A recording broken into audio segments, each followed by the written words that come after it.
Babae, hinugot sa tadyang ng lalaki. Hindi sa ulo upang huwag makipagpataasan.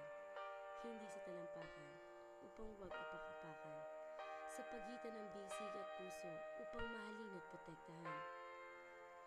Isang babayang na iba. Paghihiganti, yan ang plano niya. Ang kanilang mga yaman sa gitna ng gabi ay mawawala. Dahil ayon sa kanya, ang para sa bayan ay dapat sa bayan. Ngunit ang babaeng walang kinatatakutan. Pag-ibig nga lang ba ang kahinaan?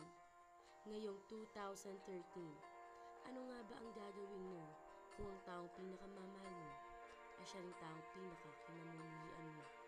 Handa ka bang magnakaw ng pag-ibig para rito? Narito na ang babago sa mga gabi niyo sa pagbabalik tambalan nila Sam Milby at Ann Curtis sa kwento ng isang babae at ang kanyang